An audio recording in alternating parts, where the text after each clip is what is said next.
Good morning प्यारे बच्चों। आप सभी का एक बार फिर से स्वागत है अपना यूट्यूब परिवार आदित्य साइंस कंसेप्ट पर। तो प्यारे बच्चों, आज आपका टेस्ट नंबर 13 है और आज का टेस्ट हमारा साइंस का है। तो उम्मीद करते हैं कि आपको ये टेस्ट पसंद आएगा और आप इस टेस्ट का आनंद भी लेंगे। तो चलिए हम लोग अपना टेस्ट का शुभारंभ करते हैं और आज का टेस्ट का सबसे फर्स्ट नंबर क्वेश्चन है कि नेत्र द्वारा किसी वस्तु का कैसा प्रतिबिंब बनता है। यानी कि जो मानव का नेत्र है उस नेत्र के द्वारा कैसा प्रतिबिंब बनाए जाते हैं। तो ऑप्शन है आपका वास्तविक बनता है, उल्टा बनता है या बड़ा बनता है। यानी कि ये तीनों एक साथ है। काल्पनिक सीधा तथा छोटा प्रतिबिंब बनते हैं, काल्पनिक उल्टा तथा बड़ा प्रतिबिंब बनता है और आपका डी नंबर ऑप्शन है वास्तविक उल्टा तथा छोटा प्रतिबिंब बनता है। तो यहाँ से आप इस बात को ध्यान रखेंगे।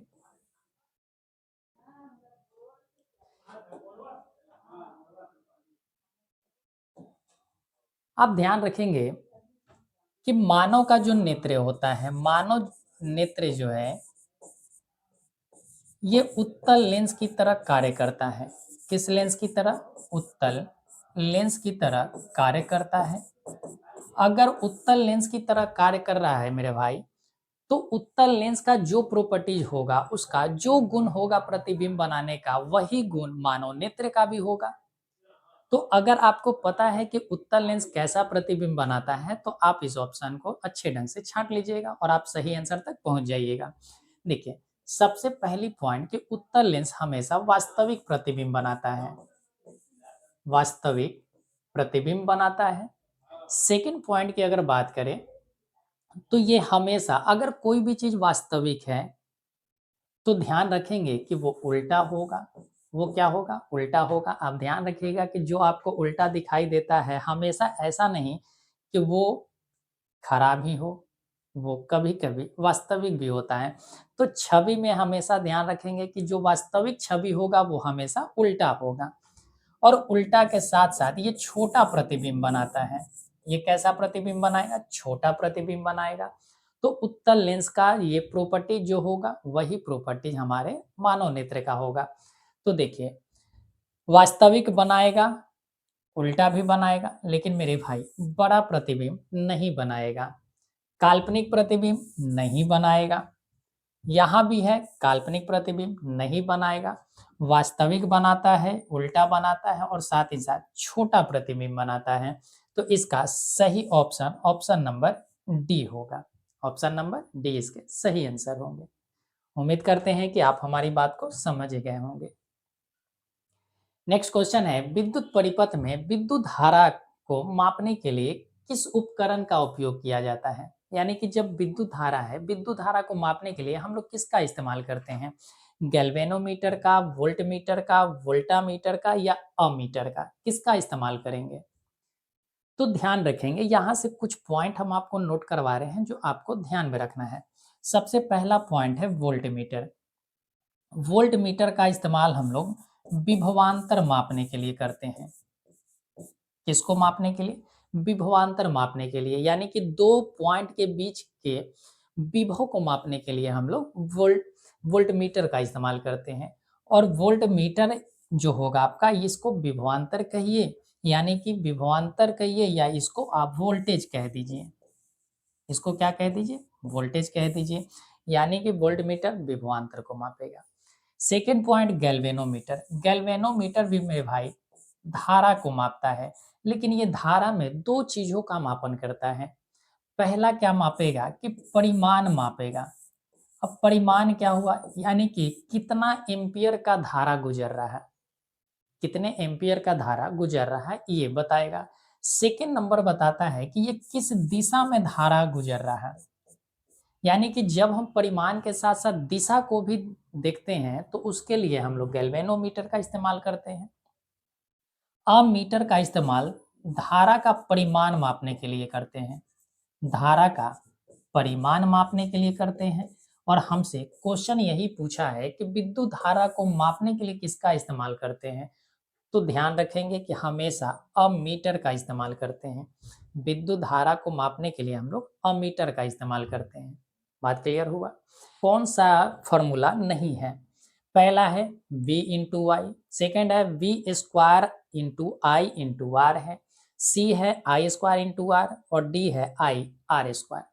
तो ध्यान रखिएगा कि पावर का जो फॉर्मूला होता है, पावर का यानी कि शक्ति की अगर हम फॉर्मूला की बात करें तो शक्ति P बराबर सबसे पहला ध्यान रखें कि V इंटू वाई होता है, ये पहला फॉर्मूला है। सेकेंड नंबर आप ध्यान रखेंगे कि इसका आई स्क्वायर इंटू आर होता है, आई स्क्वायर इंटू आर होता है। थर्ड आप ध्यान रखेंगे कि V square into I R होता है और फोर याद रखेंगे कि V स्क्वायर अपॉन आर होता है, V स्क्वायर अपॉन आर होता है। तो ये सारे के सारे को देखिए कि पावर का फॉर्मूला है, किसका है, पावर का फॉर्मूला है। तो हमसे पूछा है कि कौन सा नहीं है, कौन सा पावर का फॉर्मूला नहीं है, तो मेरे भाई आप देखेंगे तो ऑप्शन नंबर डी जो है हमारा पावर का फॉर्मूला नहीं होता है। बाकी वी आई भी है, आई स्क्वायर आर भी है, वी स्क्वायर आई आर भी है, ठीक है। तो यहाँ से ऑप्शन नंबर डी हमारा सही आंसर होगा। ये बार बार क्वेश्चन पूछे जाते हैं और ये सेट में हमने बहुत बार इसकी प्रैक्टिस भी करवाई है, तो आपको शायद याद भी हो गए होंगे। क्वेश्चन है हमारा, निम्नलिखित में से किसी वस्तु का वास्तविक प्रतिबिंब कौन बना सकता है। देखिए, वास्तविक प्रतिबिंब कौन बना सकता है। ऑप्शन है कांच की पट्टिका, सेकंड है उत्तल लेंस, थर्ड है अवतल लेंस। देखिए, कांच की पट्टिका जो है किसी भी प्रकार का प्रतिबिंब का निर्माण नहीं करता, ये प्रतिबिंब का निर्माण नहीं करता, यानी किसी भी छवि का निर्माण नहीं करता है। पहला ऑप्शन हमारा गया। सेकेंड ऑप्शन की बात करें तो उत्तल लेंस है और थर्ड ऑप्शन है हमारा अवतल लेंस। आप ध्यान रखिएगा कि अभी हमने कहा कि उत्तल लेंस जो होता है वो कैसा प्रतिबिंब बनाता है, तो आप कहेंगे कि वास्तविक बनाता है, छोटा बनाता है और उल्टा प्रतिबिंब बनाता है, यही चीज बनाते हैं। अवतल लेंस क्या बनाएगा, तो अवतल लेंस आप ध्यान रखेंगे कि हमेशा काल्पनिक प्रतिबिंब बनाता है। कैसा प्रतिबिंब बनाएगा, काल्पनिक प्रतिबिंब बनाएगा। तो अगर अवतल लेंस काल्पनिक बना रहा है तो हमारा सी नंबर भी ऑप्शन होगा नहीं, तो एक ही ऑप्शन हमारा बचा मेरे भाई, ऑप्शन नंबर बी, और यही हमारा सही आंसर है। उत्तल लेंस के द्वारा वास्तविक प्रतिबिंब बनाए जाते हैं। बात क्लियर हुआ। चल, इस बात को भी कुछ और भी पॉइंट हैं जो आगे आपको मिलेगा, ठीक है। चलिए आगे क्वेश्चन डाला गया है, उसी में समझ लेंगे।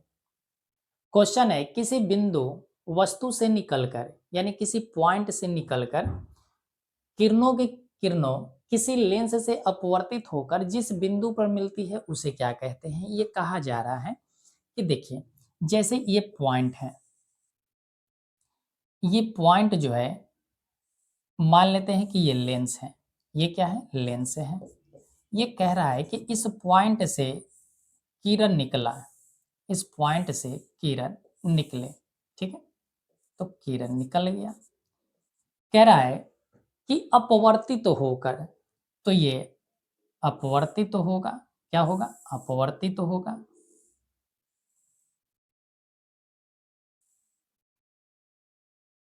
अपवर्तित हुआ, अपवर्तित होकर कह रहा है कि जिस बिंदु पर मिलेगा, अब मान लेते हैं कि इस बिंदु पर मिला है, तो ये बिंदु क्या कहलाएगा, ये बिंदु क्या कहलाएगा।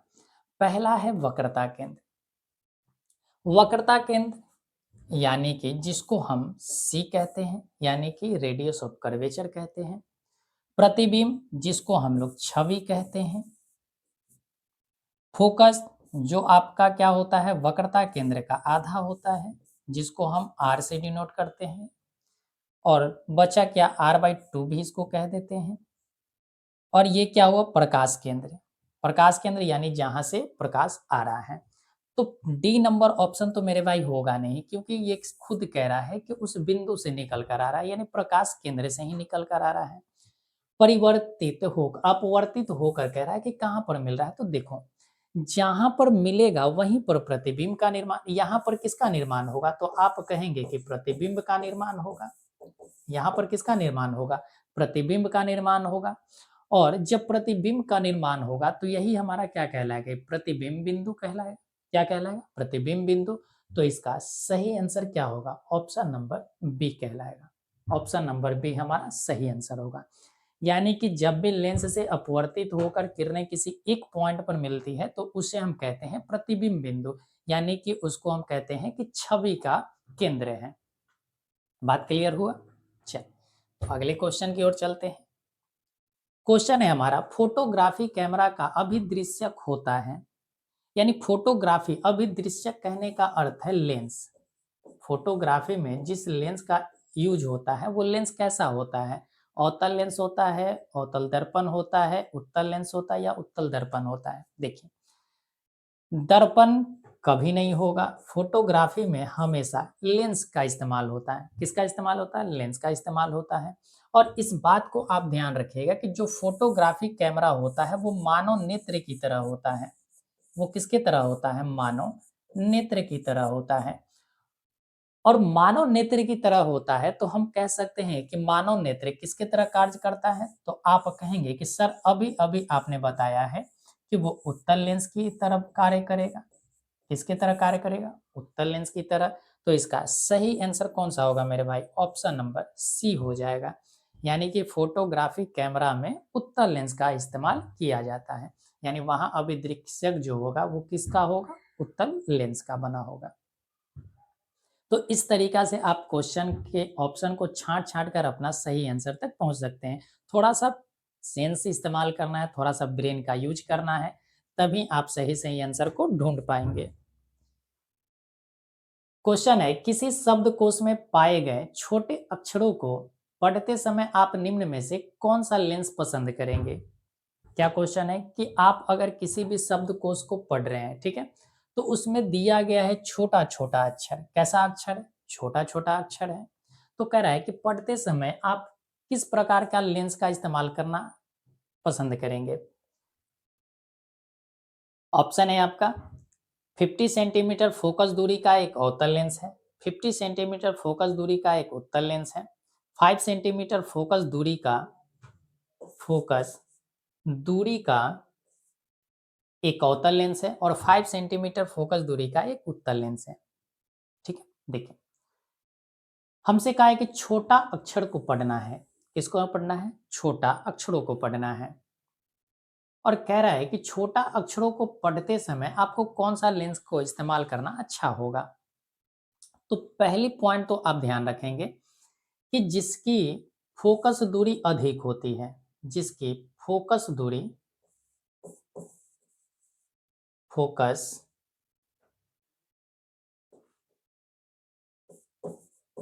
फोकस दूरी अधिक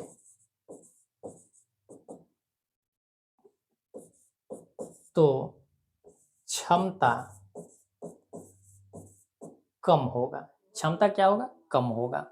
इसका मतलब है कि पावर जो आप निकालते हैं वो क्या होता है? 1/f होता है। यानी पावर जो होता है वो फोकस दूरी का क्या होता है? उल्टा होता है। अब यहीं से जरा समझें कि पहला है 50 सेंटीमीटर। अगर 50 सेंटीमीटर है तो पावर कितना होगा? यहाँ से अगर निकाले तो पावर कितना होगा? तो आप कहेंगे कि 100/50 हो जाएगा। तो यहाँ से 2 डायोप्टर 2 डायोप्टर आ गए। और अगर 5 सेंटीमीटर वाला को अगर चेक करें हम तो कितना होगा? 100/5 हो जाएगा।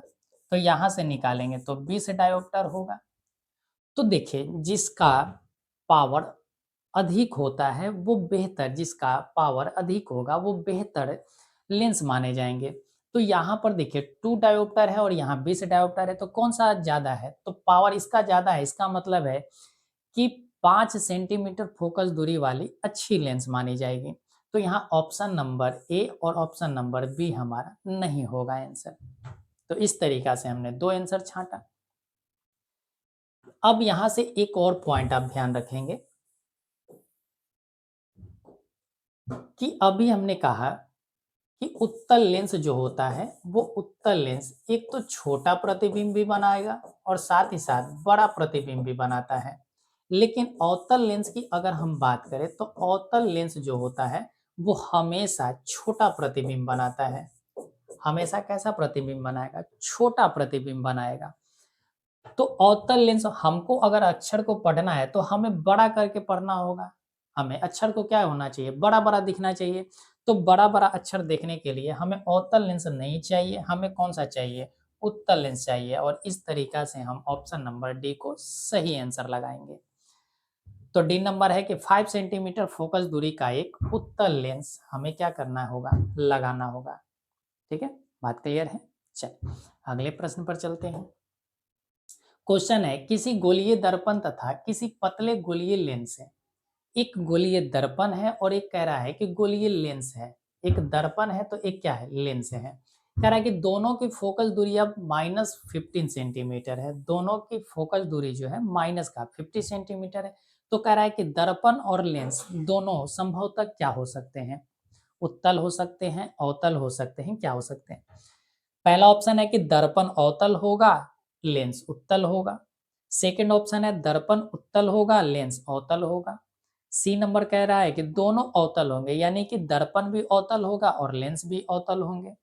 और डी नंबर कह रहा है कि दोनों उत्तल, यानी कि दर्पण और लेंस दोनों के दोनों उत्तल होंगे। क्या होने चाहिए, देखिए सबसे पहला पॉइंट आपको ध्यान रखना है कि चाहे अवतल अवतल लेंस हो, अवतल लेंस हो या अवतल दर्पण हो, इन दोनों की फोकस दूरी, इन दोनों की फोकस दूरी यानी एफ जो होता है वो हमेशा निगेटिव होता है।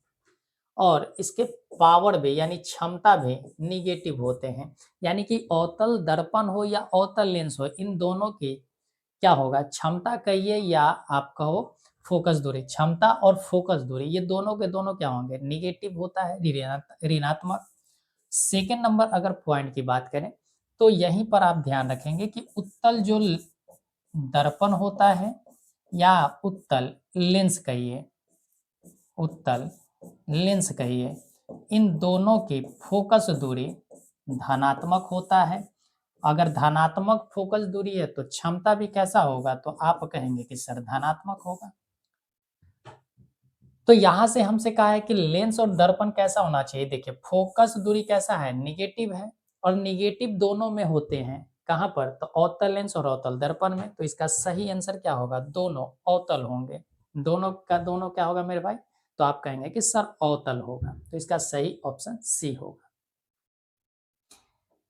नेक्स्ट क्वेश्चन है, वोल्ट बराबर होता है, वोल्ट बराबर होता है क्या। सी का अर्थ है मेरे भाई गुलाम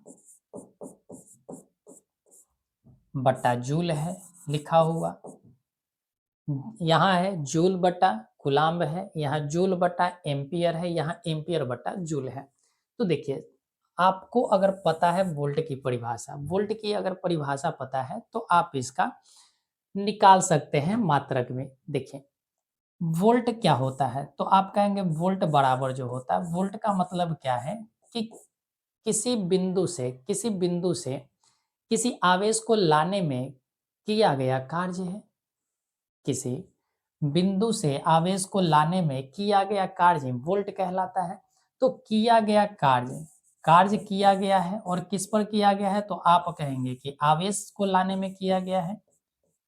तो वोल्ट बराबर क्या होता है, तो आप कहेंगे कार्य बटा आवेश।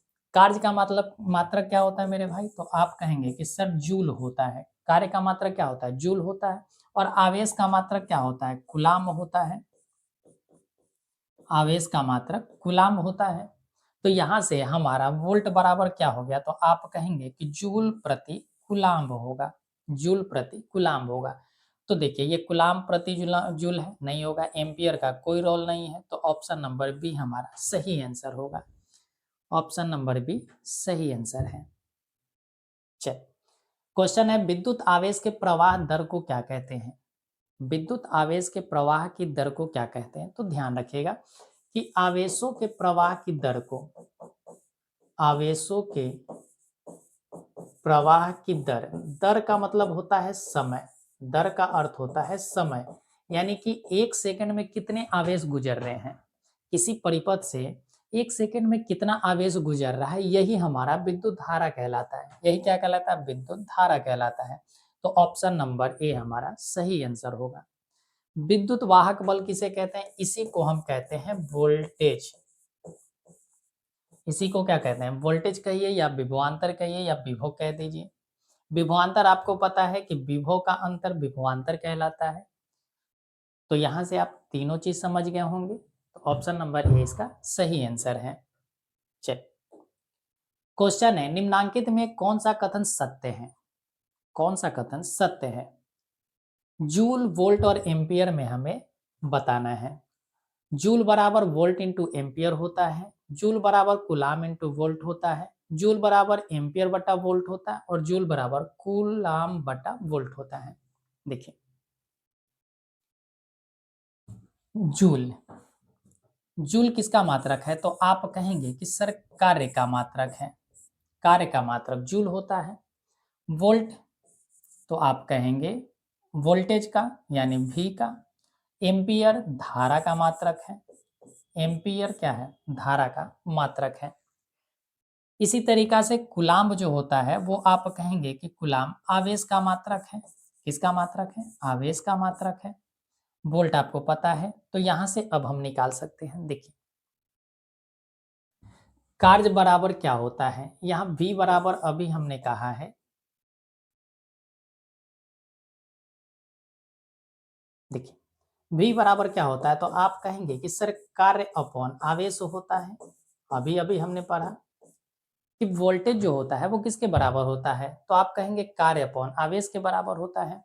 कार्य का मात्रक क्या होता है? तो आप कहेंगे सर जूल होता है और आवेश का मात्रक कूलाम होता है। आवेश का मात्रक कूलाम। तो यहां से अगर देखा जाए तो कूलाम और यहाँ वोल्ट, बी को हमने क्या कहा? वोल्ट कहा है। और कूलाम यहाँ भागा में था तो आकर क्या होगा? गुना में हो जाएगा, तो कूलाम हो गया और बराबर जूल हो गया। बराबर क्या हो गया? जूल।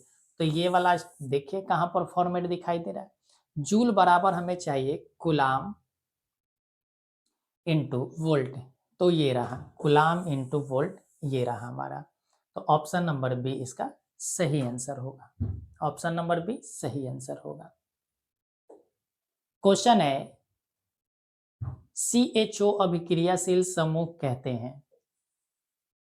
CHO अभिक्रिया समूह को कहते हैं, इथर कहते हैं, कार्बोनिल समूह कहते हैं, एल्डिहाइड कहते हैं या एल्कोहलिक कहते हैं। देखिए यहाँ पर इस चीज को हमने कई बार बताया है। इथर समूह ध्यान रखिएगा कि O हो गया, ये इथर समूह कहलाया। कार्बोनिल तो आप ध्यान रखेंगे कि CO ये हमारा कार्बोनिल हो गया। एल्डिहाइड इसी को हम कहते हैं एसिटिक भी कहते हैं। तो एल्डिहाइड ध्यान रखिएगा कि CHO होता है, बॉन्ड CHO होता है। और एल्कोहलिक के लिए ध्यान रखेंगे कि OH होता है। क्या होता है? OH होता है। तो यहाँ से आपको कहा गया है कि CHO अभिक्रियाशील समूह किसका है? तो आप कहेंगे सर एल्डिहाइड का होता है। किसका होता है? एल्डिहाइड का होता है। तो ऑप्शन नंबर सी इसका सही आंसर होगा।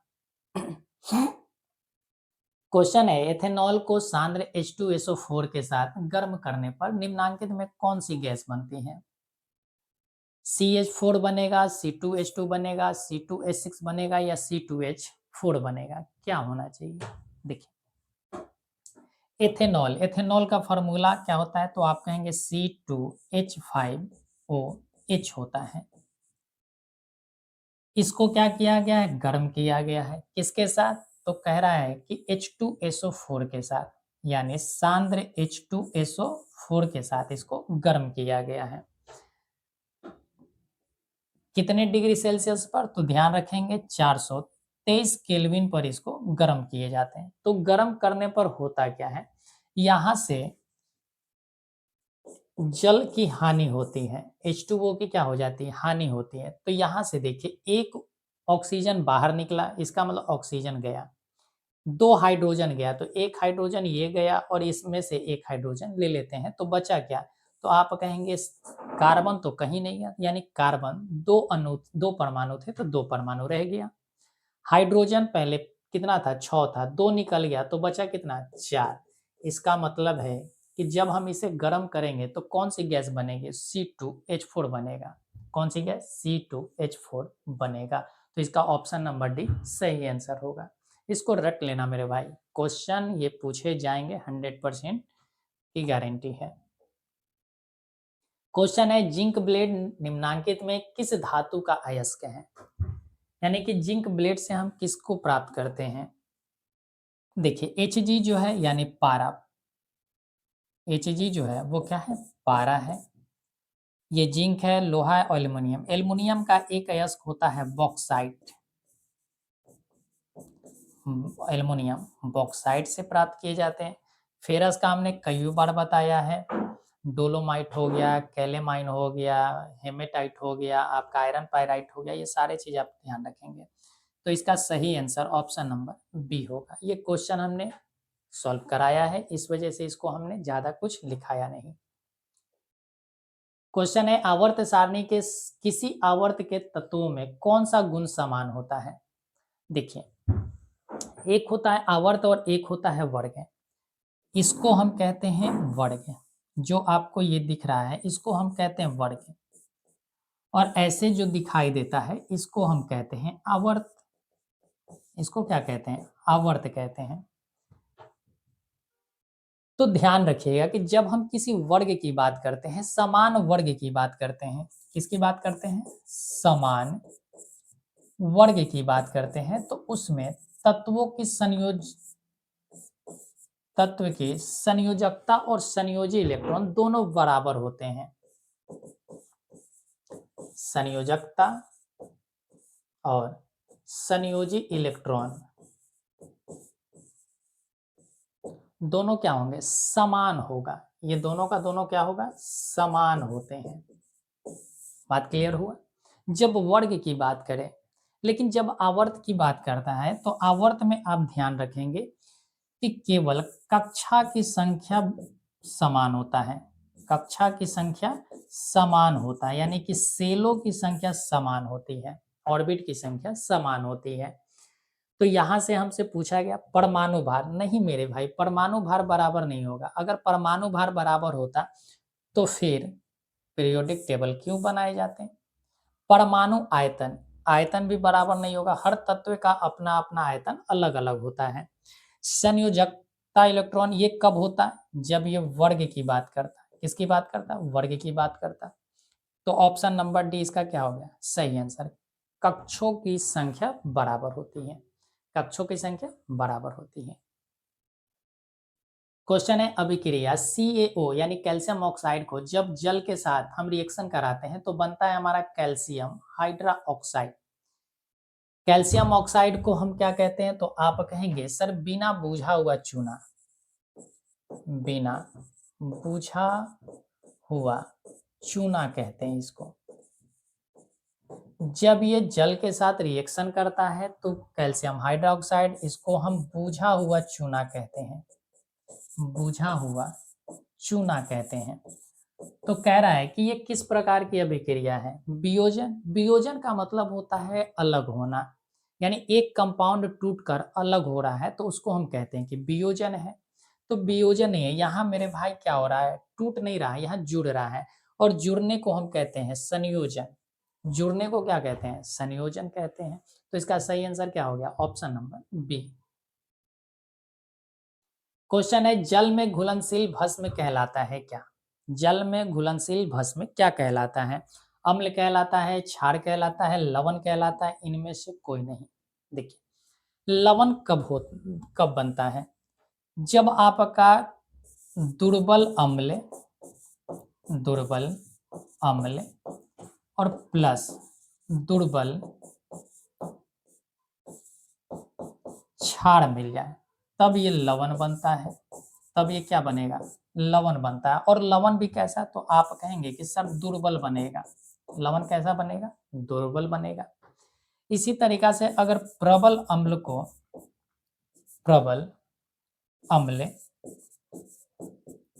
और प्रबल क्षार मिला दिया जाए तब मेरे भाई ये प्रबल लवण बनता है।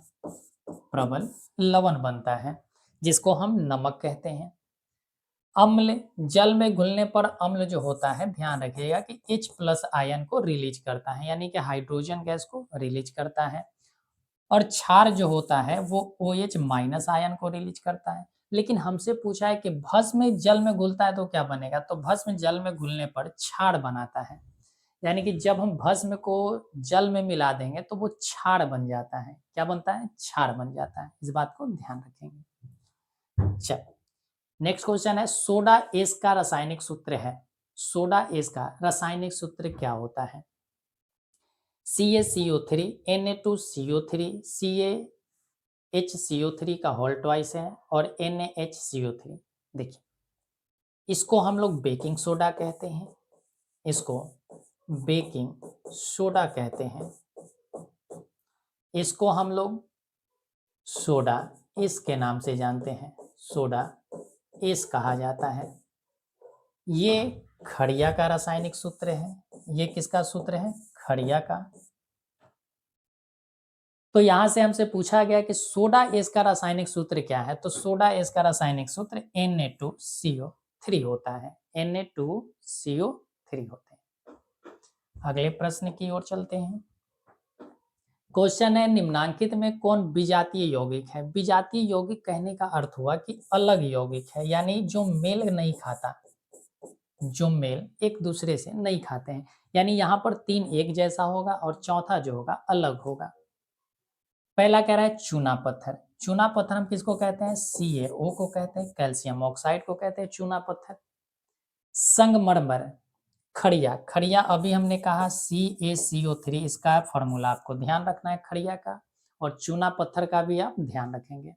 देखिए, चूना पत्थर, संगमरमर और खड़िया, ये तीनों के तीनों जो है ये कैल्शियम, ये किसका बना हुआ है? कैल्शियम का। ठीक है, लेकिन प्लास्टर ऑफ पेरिस जो है मेरे भाई, ये किसका होता है?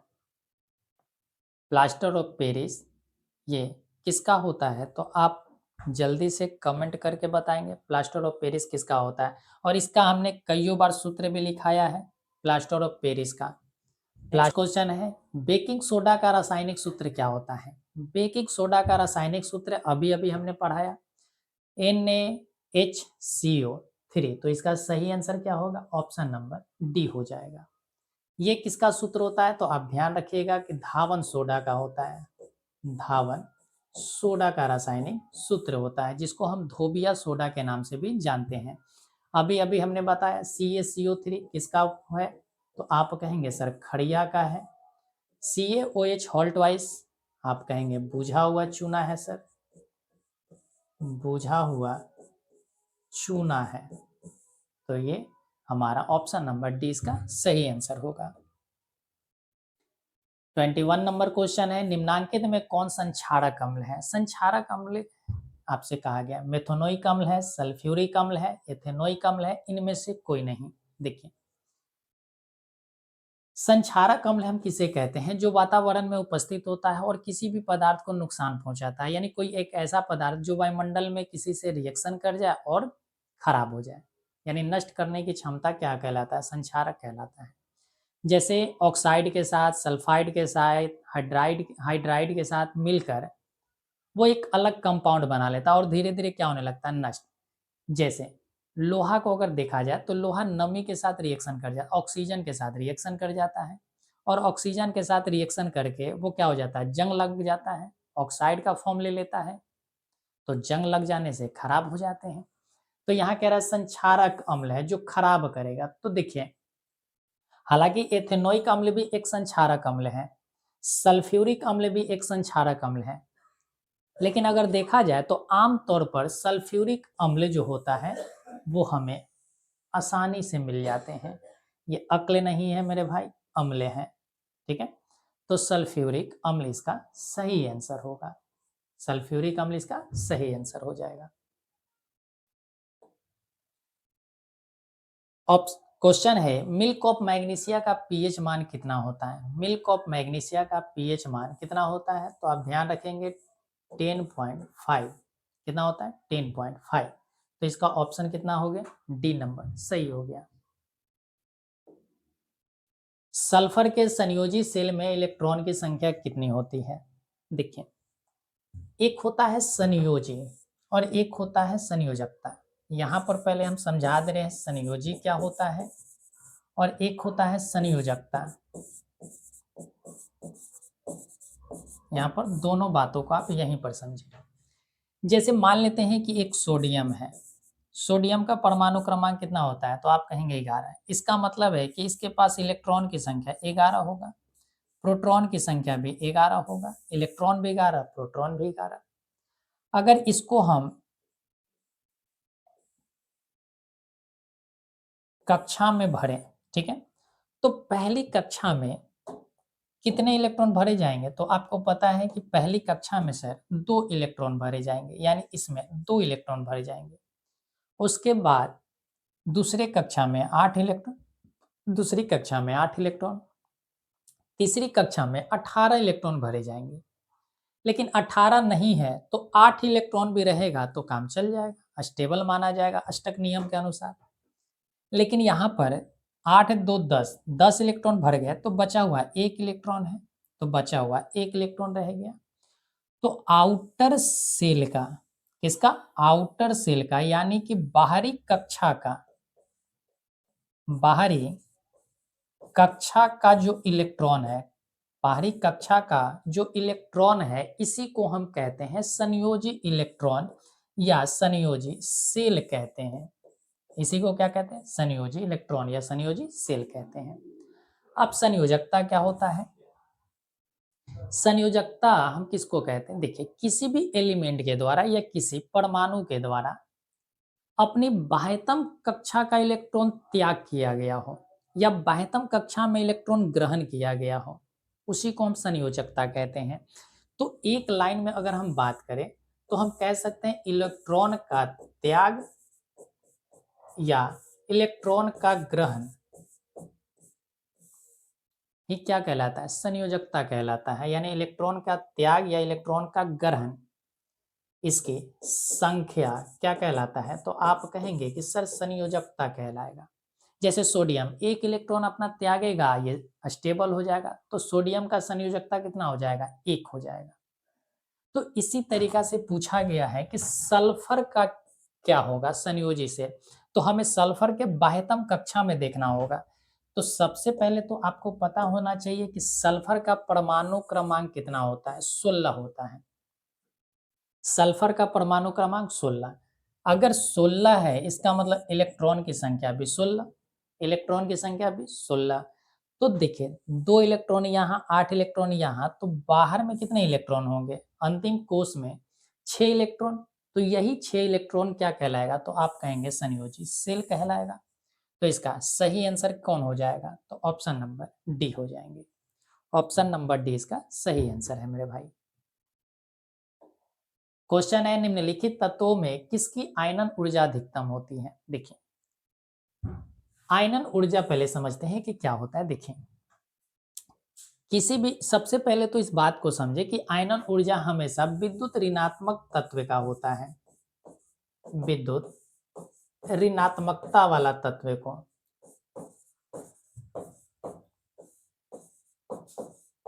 वाला तत्व ही क्या, उसी में क्या पाए जाएंगे? आयनन ऊर्जा।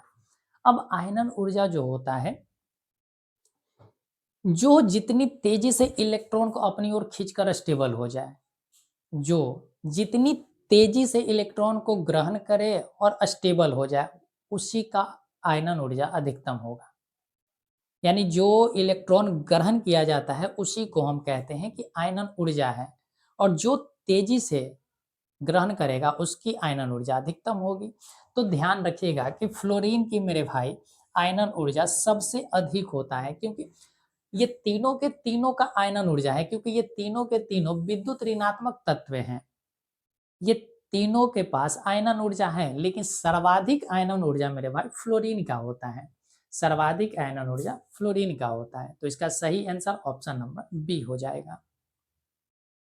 आज का लास्ट क्वेश्चन है, निम्नलिखित में कौन सा मात्रक वोल्ट के बराबर होता है? वोल्ट के बराबर होता है, और वोल्ट बराबर हमने अभी पढ़ाया कि V बराबर होता है जूल अपॉन आवेश। किसका पूछा? वाट का पूछा है मेरे भाई, वोल्ट का नहीं पूछा है, वाट का पूछा है। वाट कहने का अर्थ है पावर। पावर, पावर किसे कहते हैं? कार्य करने की दर को कहते हैं, यानी कि 1 सेकंड में आप कितना कार्य कर ले रहे हैं, इसी को हम शक्ति कहते हैं। तो कार्य करने की दर, तो कार्य करने, दर का मतलब अभी हमने बताया समय होता है, पावर का मात्रक वाट होता है, पावर का मात्रक वाट होता है, और कार्य का मात्रक जूल, समय का मात्रक सेकंड, तो जूल प्रति सेकंड हो गया। तो ऑप्शन नंबर ए इसका सही आंसर होगा। ऑप्शन नंबर ए इसका सही आंसर होगा। तो उम्मीद करते हैं कि आज आपको 25 क्वेश्चन अच्छा लगा होगा, आप बेहतर ढंग से इसको समझे होंगे और आप कुछ ना कुछ नया अवश्य सीखे होंगे हमसे। तो चलिए ऐसे ही आप बने रहिए मेरे साथ, आपकी एग्ज़ाम तक आपको इतना बेहतर पढ़ा दिया जाएगा, इतना बेहतर आपको तैयारी करा दिया जाएगा कि आप जितने सारे ऑब्जेक्टिव क्वेश्चन आएँगे तो आपको पता ही नहीं चलेगा कि हमें कौन-सा क्वेश्चन छोड़ना चाहिए और कौन-सा बनाना चाहिए। आप एक बार जब पढ़ना स्टार्ट करेंगे, तो आपको हर क्वेश्चन आपको लगेगा कि हमने पढ़ा है, हमने जाना है और मुझे आ रहा है, ऐसा फ़ील होगा आपको। तो चलिए फिर मिलते हैं अगले वीडियो में, तब तक आप अपना ख़्याल रखें और इस लेक्चर का आप अच्छे ढंग से रिवीजन करें मेरे भाई। चलिए फिर मिलते हैं।